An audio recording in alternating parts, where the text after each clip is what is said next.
sovereignty and salvation. A sermon delivered by Charles Spurgeon. Look unto me, and be you saved, all the ends of the earth, for I am God, and there is none else. Isaiah 45:22. 6 years ago today, as near as possible at this very hour of the day, I was in the gall of bitterness and in the bonds of iniquity, but had yet, by divine grace, been led to feel the bitterness of that bondage, and to cry out by reason of the soreness of its slavery. Seeking rest and finding none, I stepped within the house of God and sat there, afraid to look upward, lest I should be utterly cut off, and lest his fierce wrath should consume me. The minister rose in his pulpit and, as I have done this morning, read this text, "Look unto me, and be you saved, all the ends of the earth, for I am God, and there is none else." I looked that moment. The grace of faith was vouchsafed to me in the self-same instant. And now I think I can say with truth, ever since by faith I saw the stream his flowing wounds supply, redeeming love has been my theme, and shall be till I die. I shall never forget that day, while memory holds its place. Nor can I help repeating this text whenever I remember that hour, when first I knew the Lord. How strangely gracious, how wonderfully and marvelously kind, that he who heard these words so little time ago for his own soul's profit should now address you this morning as his hearers from the same text. In the full and confident hope that some poor sinner within these walls may hear the glad tidings of salvation for himself also, and may today, on this 6th of January, be turned from darkness to light, and from the power of Satan unto God. If it were within the range of human capacity to conceive a time when God dwelt alone, without his creatures, we should then have one of the grand and most stupendous ideas of God. There was a season when, as yet, the sun had never run his race, nor commenced flinging his golden rays across space to gladden the earth. There was an era when no stars sparkled in the firmament, for there was no sea of azure in which they might float. There was a time when all that we now behold of God's great universe was yet unborn, slumbering within the mind of God, as yet uncreated and non-existent. Yet there was God, and he was over all, blessed forever. Though no seraphs hymned his praises, though no strong-winged cherubs flashed like lightning to do his high behests, though he was without a retinue, yet he sat as a king on his throne, the mighty God, forever to be worshipped, the dread supreme in solemn silence, dwelling by himself in vast immensity, making the placid clouds his canopy, and the light from his own countenance forming the brightness of his glory. God was, and God is. From the beginning, God was God. Before worlds had beginning, he was from everlasting to everlasting. Now, when it pleased him to create his creatures, does it not strike you how infinitely those creatures must have been below himself? If you are potters and you fashion upon the wheel a vessel, shall that piece of clay arrogate to itself equality with you? Nay, at what a distance will it be from you, because you have been in part its creator? So where the Almighty formed his creatures, was it not consummate impudence, that they should venture for a moment to compare themselves with him? Yet that arch traitor, that leader of rebels, Satan, sought to climb to the high throne of God, soon to find his aim too high, and hell itself not low enough wherein to escape divine vengeance. He knows that God is God alone. Since the world was created, man has imitated Satan. The creature of a day, the ephemera of an hour, has sought to match itself with the eternal. Hence it has even been one of the objects of the great Jehovah to teach mankind that he is God, and beside him there is none else. This is the lesson he has been teaching the world since it went astray from him. He has been busying himself in breaking down the high places, in exalting the valleys, and casting down imaginations and lofty looks, that all the world might know that the Lord is God alone. He can create, and he destroy. This morning we shall attempt to show you, in the first place, how God has been teaching this great lesson to the world, that He is God, and beside Him there is none else. And then, secondly, the special way in which He designs to teach it in the matter of salvation. Look unto me, and be you saved, for I am God, and there is none else. First then, how has God been teaching this lesson to mankind? We reply, He has taught it, first of all, to false gods, and to the idolaters who have bowed before them.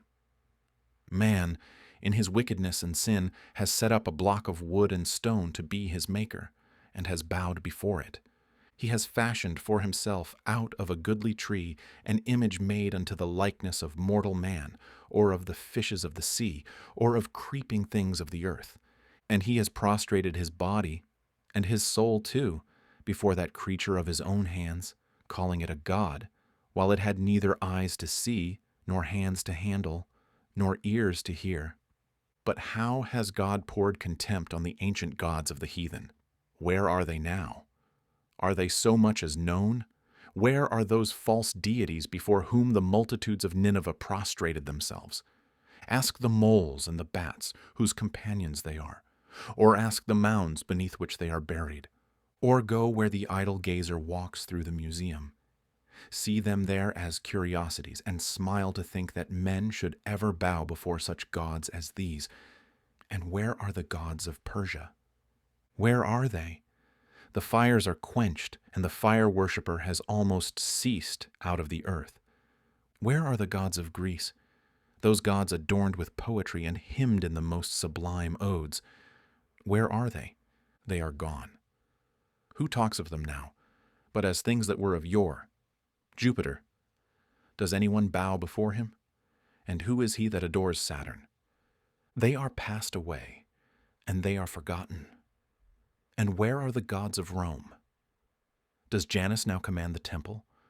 Or do the Vestal virgins now feed their perpetual fires? Are there any now that bow before these gods? No, they have lost their thrones. And where are the gods of the South Sea Islands, those bloody demons before whom wretched creatures prostrated their bodies? They have well near become extinct. Ask the inhabitants of China and Polynesia, where are the gods before which they bowed? Ask, and Echo says, ask, and ask again. They are cast down from their thrones. They are hurled from their pedestals. Their chariots are broken. Their scepters are burnt in the fire. Their glories are departed. God has gotten unto himself the victory over false gods, and taught their worshippers that he is God, and that beside him there is none else. Are there gods still worshipped, or idols before which the nations bow themselves? Wait but a little while, and you shall see them fall. Cruel juggernaut, whose car still crushes in its motion the foolish ones who throw themselves before, it shall yet be the object of derision. And the most noted idols, such as Buddha and Brahma and Vishnu, shall yet stoop themselves to the earth, and men shall tread them down as mire in the streets. For God will teach all men that he is God, and that there is none else. Mark ye, yet again, how God has taught this truth to empires. Empires have risen up and have been gods of the era. Their kings and princes have taken to themselves high titles, and have been worshipped by the multitude. But ask the empires whether there is any beside God. Do you not think you hear the boasting soliloquy of Babylon? I sit as a queen, and am no widow. I shall see no sorrow. I am God, and there is none beside me. And think you not now, if you walk over ruined Babylon, that you will meet aught save the solemn spirit of the Bible, standing like a prophet gray with age, and telling you that there is one God, and that beside him there is none else? Go you to Babylon, covered with its sand, the sand of its own ruins. Stand you on the mounds of Nineveh, and let the voice come up. There is one God, and empires sink before him. There is only one potentate, and the princes and kings of the earth, with their dynasties and thrones, are shaken by the trampling of his foot. Go, seat yourselves in the temples of Greece. Mark you there what proud words Alexander once did speak. But now, where is he? And where is his empire too? Sit on the ruined arches of the bridge of Carthage, or walk you through the desolated theaters of Rome, and you will hear a voice in the wild wind amid those ruins. I am God, and there is none else. O city, though did call yourself eternal, I have made you melt away like dew. You said, I sit on 7 hills, and I shall last forever. I have made you crumble, and you are now a miserable and contemptible place compared with what you were. You were once stone, you made yourself. I have made you stone again, and brought you low. Oh, how has God taught monarchies and empires that have set themselves up like new kingdoms of heaven, that he is God, and that there is none else? Again, how has he taught his great truth to monarchs? There are some who have been most proud that have had to learn it in a way more hard than others. Take, for instance, Nebuchadnezzar. His crown is on his head. His purple robe is over his shoulders. He walks through proud Babylon and says, Is not this great Babylon which I have built? Do you see that creature in the field there? It is a man. A man, say you?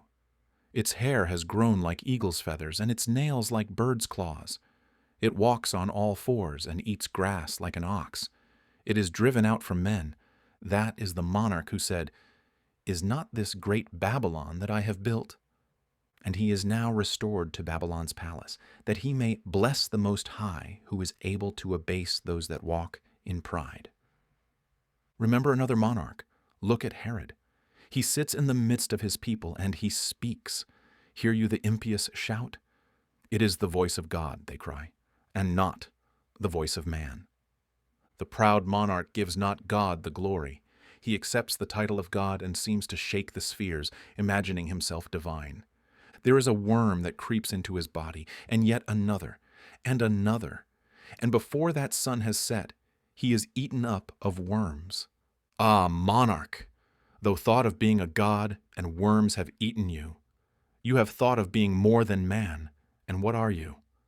Less than man, for worms consume you, and you are the prey of corruption. Thus God humbles the proud. Thus he abases the mighty. We might give you instances from modern history, but the death of a king is all sufficient to teach this one lesson, if men would but learn it.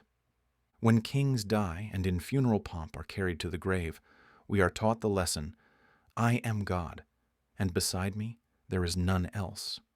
When we hear of revolutions and the shaking of empires, when we see old dynasties tremble and gray-haired monarchs driven from their thrones, then it is that Jehovah seems to put his foot upon land and sea, and with his hand uplifted cries, Hear, you inhabitants of the earth, you are but as grasshoppers.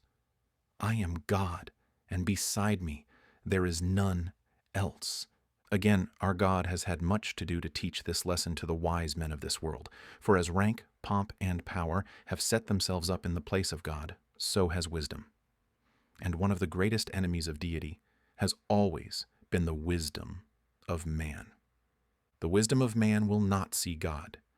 Professing themselves to be wise, wise men have become fools. But have you not noticed, in reading history, how God has abased the pride of wisdom? In ages long gone by, he sent mighty minds into the world, who devised systems of philosophy. These systems, they said, will last forever. Their pupils thought them infallible, and therefore wrote their sayings on enduring parchment, saying, This book will last forever. Succeeding generations of men will read it, and to the last man that book shall be handed down as the epitome of wisdom. Ah, but, said God, that book of yours shall be seen to be folly before another 100 years have rolled away. And so the mighty thoughts of Socrates and the wisdom of Solon are utterly forgotten now, and could we hear them speak, the very child in our schools would laugh to think that he understands more of philosophy than they. But when man has found the vanity of one system, his eyes have sparkled at another. If Aristotle will not suffice, here is Bacon. Now I shall know everything. And he sets to work and says that this new philosophy is to last forever. He lays his stones with fair colors, and he thinks that every truth he piles up is a precious, imperishable truth.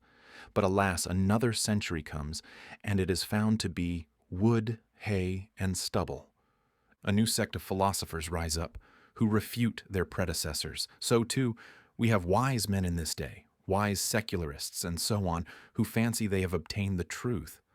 But within another 50 years, and mark that word, this hair shall not be silvered over with gray, until the last of that race shall have perished, and that man shall be thought a fool that was ever connected with such a race.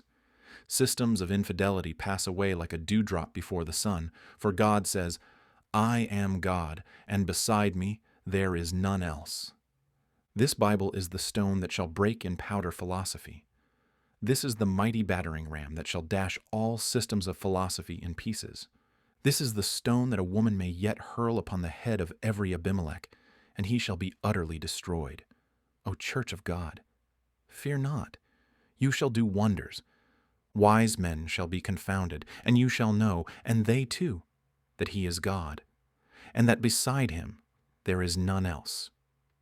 Surely, says one, the Church of God does not need to be taught this. Yes, we answer, she does.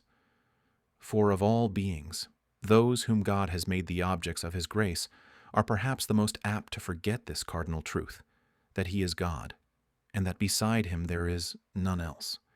How did the church in Canaan forget it? When they bowed before other gods, and therefore he brought against them mighty kings and princes, and afflicted them sore. How did Israel forget it? And he carried them away, captive, into Babylon. And what Israel did in Canaan and in Babylon, that we do now. We too often forget that he is God, and beside him there is none else. Does not the Christian know what I mean when I tell him this great fact? For has he not done it himself? In certain times prosperity has come upon him. Soft gales have blown his bark along, just where his wild will wished to steer. And he has said within himself, now I have peace, now I have happiness, now the object I wished for is within my grasp. Now I will say, sit down, my soul, and take your rest. Eat, drink, and be merry. These things will well content me. Make you these your God. Be you blessed and happy. But have we not seen our God dash the goblet to the earth, spill the sweet wine, and instead thereof fill it with gall?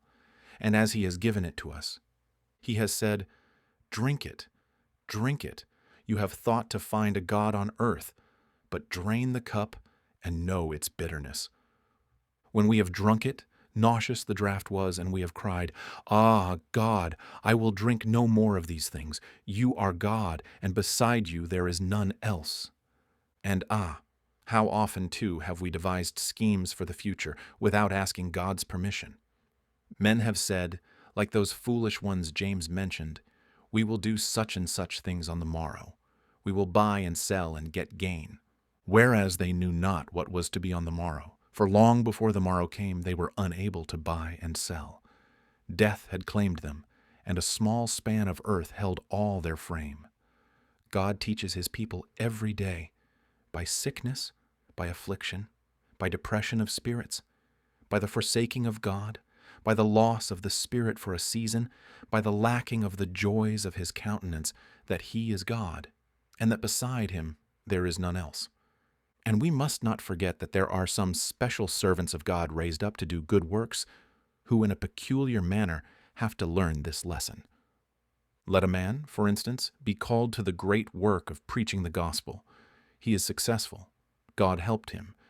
Thousands wait at his feet, and multitudes hang upon his lips. As truly as that man is a man, he will have a tendency to be exalted above measure, and too much will he begin to look to himself, and too little to his God. Let men speak who know, and what they know, Let them speak. And they will say, "It is true. It is most true." If God gives us a special mission, we generally begin to take some honor and glory to ourselves.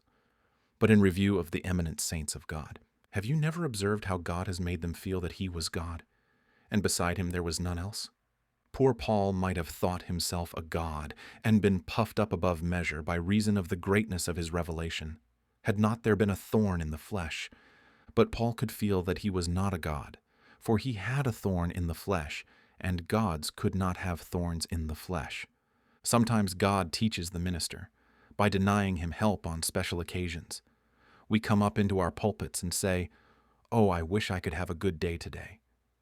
We begin to labor. We have been just as earnest in prayer and just as indefatigable, but it is like a blind horse turning round a mill, or like Samson with Delilah.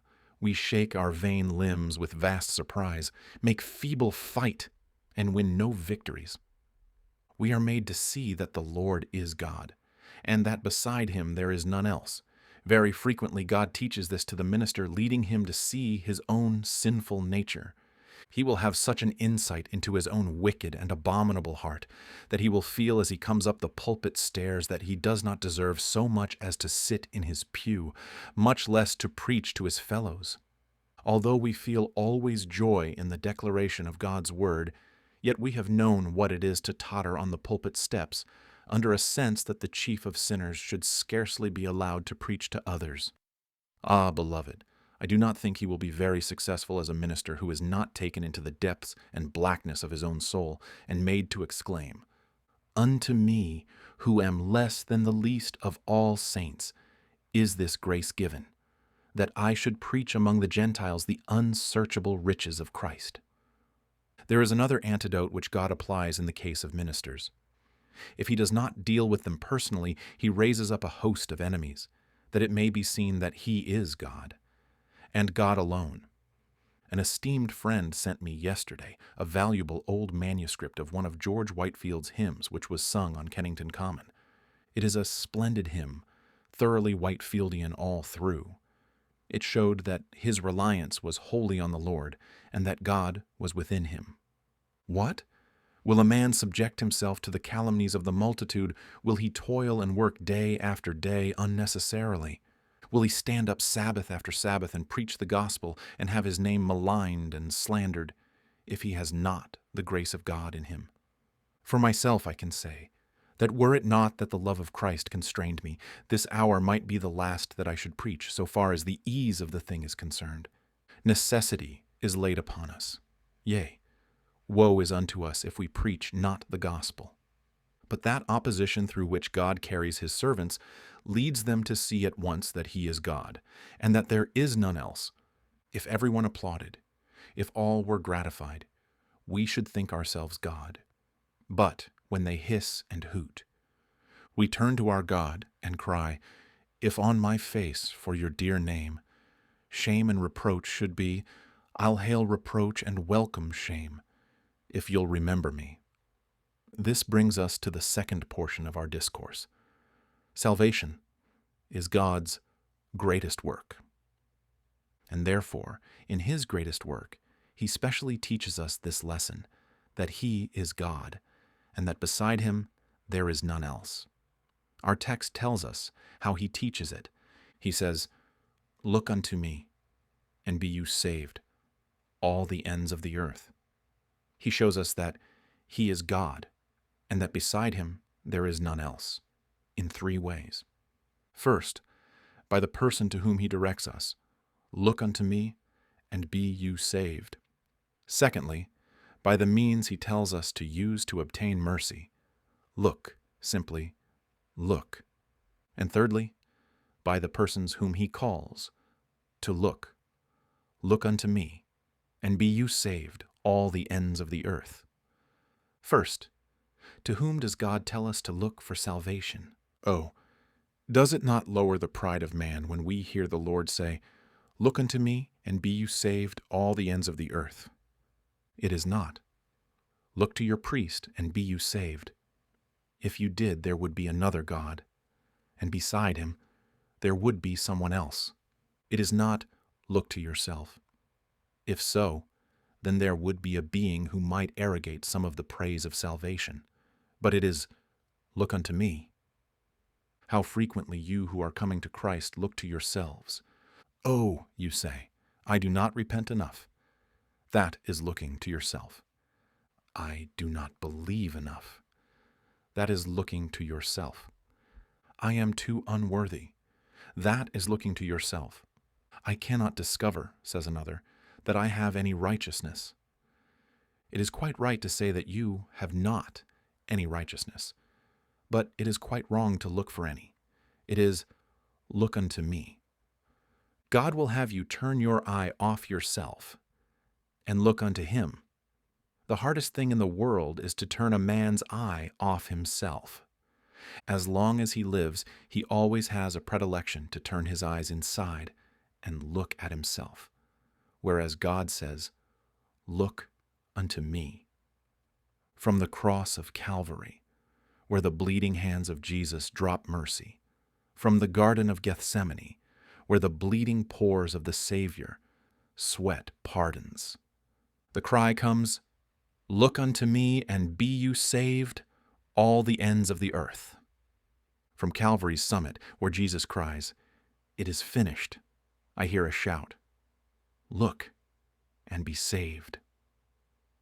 But there comes a vile cry from our soul, nay, look to yourself, look to yourself.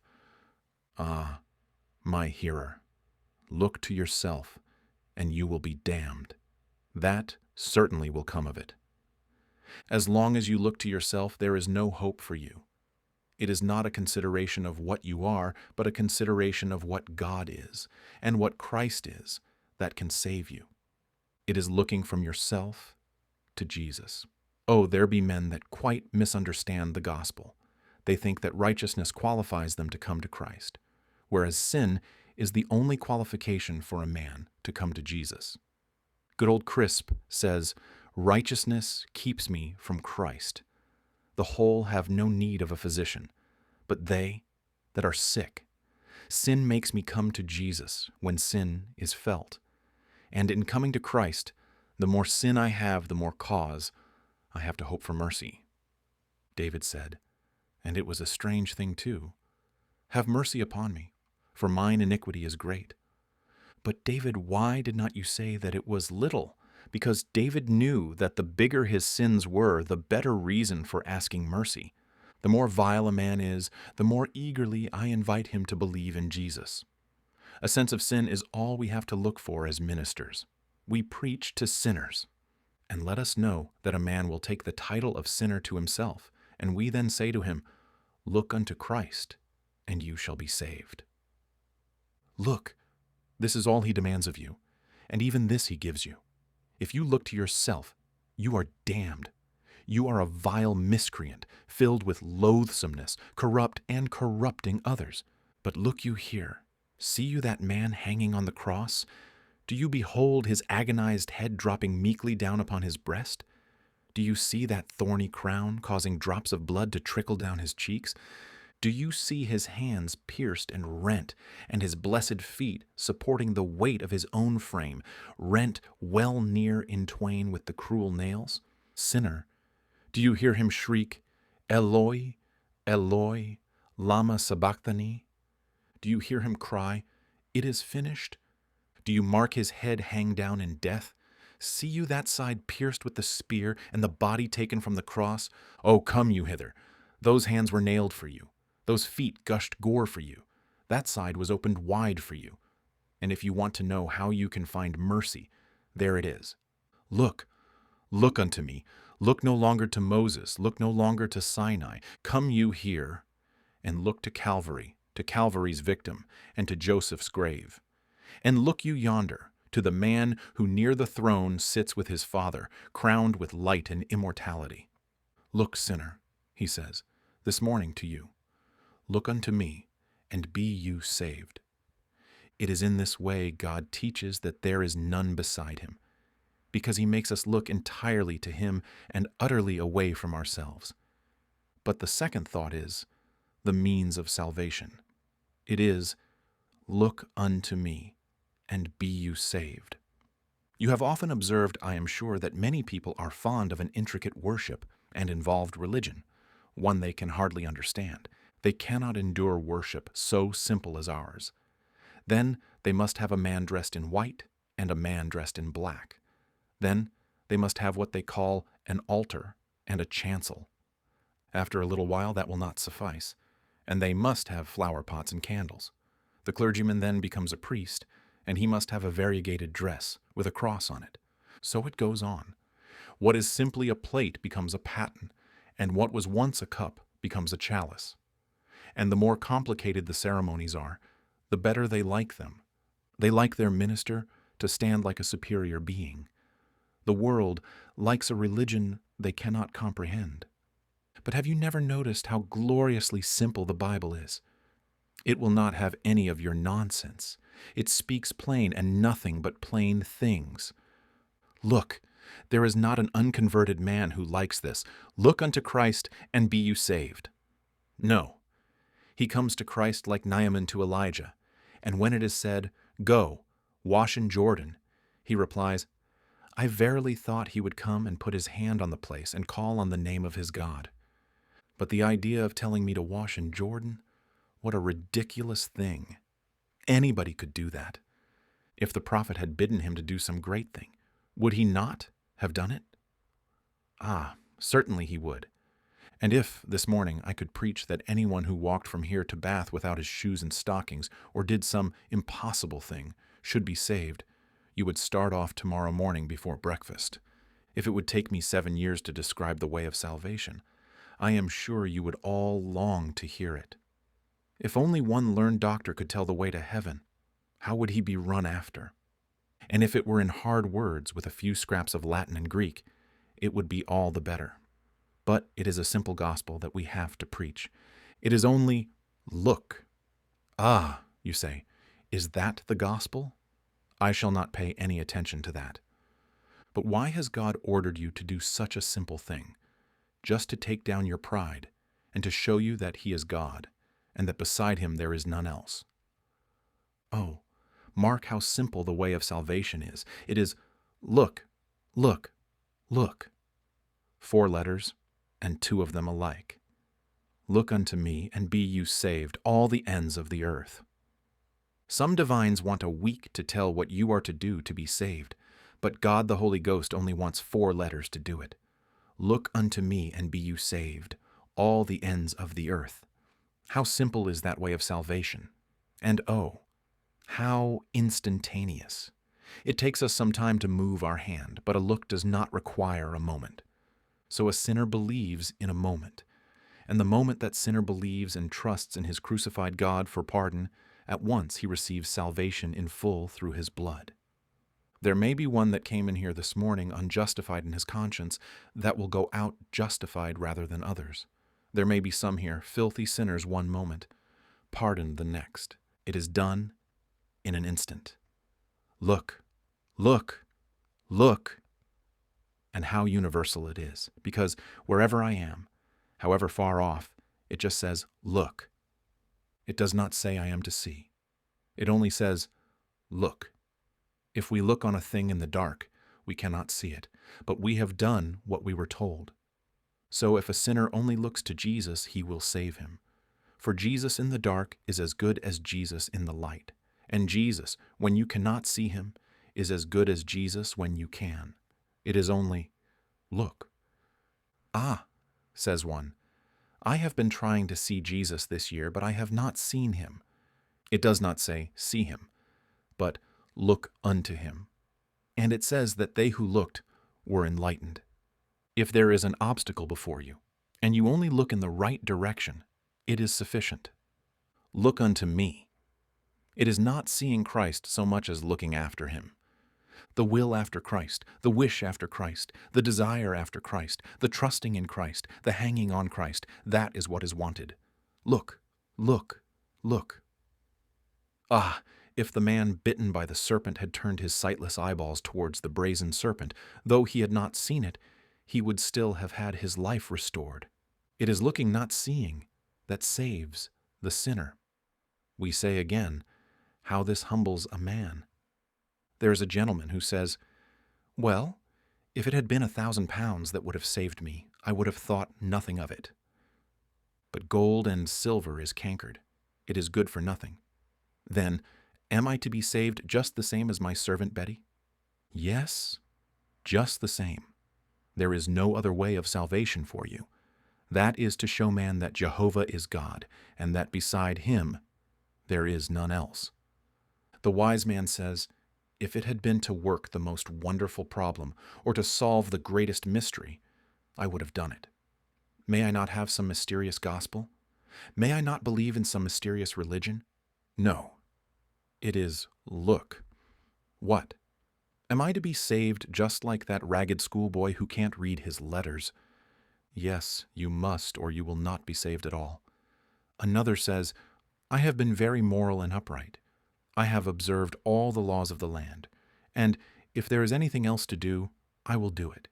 I will eat only fish on Fridays and keep all the fasts of the church, if that will save me. No, sir, that will not save you. Your good works are good for nothing. What? Must I be saved in the same way as a harlot or a drunkard? Yes, sir. There is only one way of salvation for all.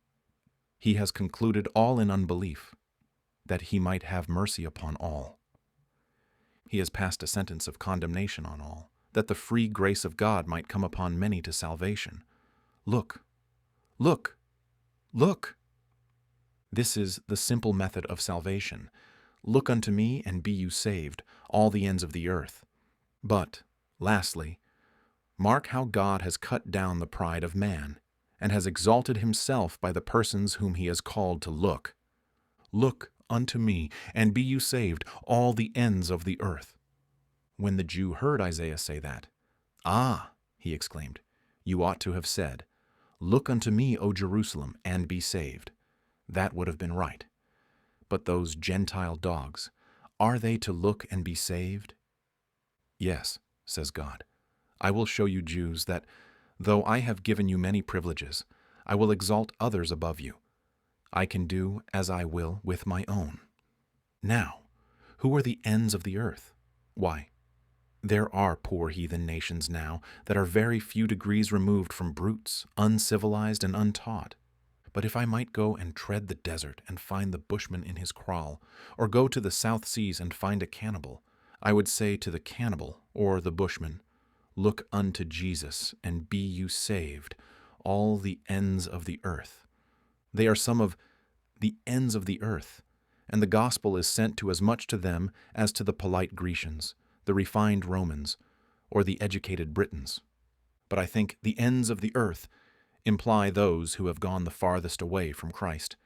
I say, drunkard, that means you. You have been staggering back, till you have got right to the ends of the earth. You have almost had delirium tremens. You cannot be much worse. Is there?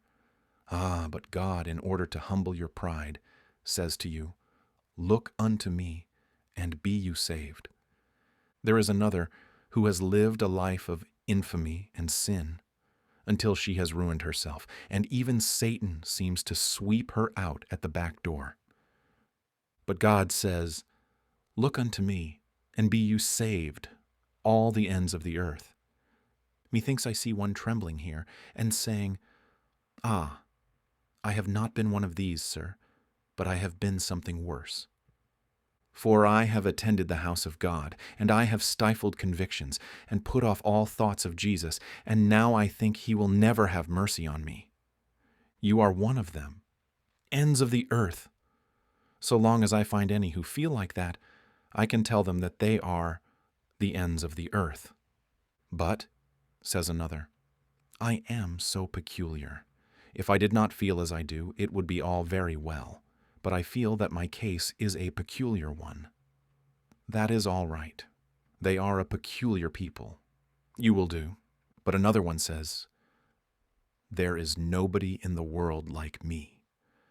I do not think you will find a being under the sun that has had so many calls, and put them all away, and so many sins on his head. Besides, I have guilt that I should not like to confess to any living creature. One of the ends of the earth, again. Therefore, All I have to do is to cry out, in the Master's name, look unto me, and be you saved, all the ends of the earth, for I am God, and there is none else. But you say, sin will not let you look. I tell you, sin will be removed the moment you do look. But I dare not. He will condemn me. I fear to look. He will condemn you more if you do not look. Fear then, and look. But do not let your fearing keep you from looking. But he will cast me out. Try him, but I cannot see him. I tell you, it is not seeing, but looking. But my eyes are so fixed on the earth, so earthly, so worldly. Ah, but poor soul, he gives power to look and live. He says, look unto me, and be you saved, all the ends of the earth. Take this, dear friends, for a New Year's text, both you who love the Lord and you who are only looking for the first time. Christian, in all your troubles through this year, look unto God and be saved. In all your trials and afflictions, look unto Christ and find deliverance. In all your agony, poor soul, in all your repentance for your guilt, look unto Christ and find pardon. This year, remember to put your eyes heavenward and your heart heavenward too. Remember this day that you bind around yourself a golden chain and put one link of it in the staple of heaven. Look unto Christ. Fear not. There is no stumbling when a man walks with his eyes up to Jesus. He that looked at the stars fell into the ditch, but he that looks at Christ walks safely. Keep your eyes up all the year long. Look unto him and be you saved, and remember that he is God, and beside him there is none else. And you, poor trembler, what do you say? Will you begin the year by looking unto him? You know how sinful you are this morning. You know how filthy you are. And yet it is possible that, before you open your pew door and get into the aisle, you will be as justified as the apostles before the throne of God. It is possible that, before your foot treads the threshold of your door, you will have lost the burden that has been on your back, and you will go on your way, singing, I am forgiven, I am forgiven. I am a miracle of grace. This day is my spiritual birthday. Oh, that it might be such to many of you, that at last I might say, here am I, and the children you have given me. Hear this, convinced sinner. This poor man cried, and the Lord delivered him out of his distresses. Oh, taste and see that the Lord is good. Now believe on him. Now cast your guilty soul upon his righteousness. Now plunge your black soul into the bath of his blood. Now put your naked soul at the door of the wardrobe of his righteousness. Now seat your famished soul at the feast of plenty. Now look. How simple does it seem? And yet it is the hardest thing in the world to bring men to. They never will do it till constraining grace makes them. Yet there it is. Look. Go away with that thought. Look unto me, and be you saved, all the ends of the earth, for I am God, and there is none else.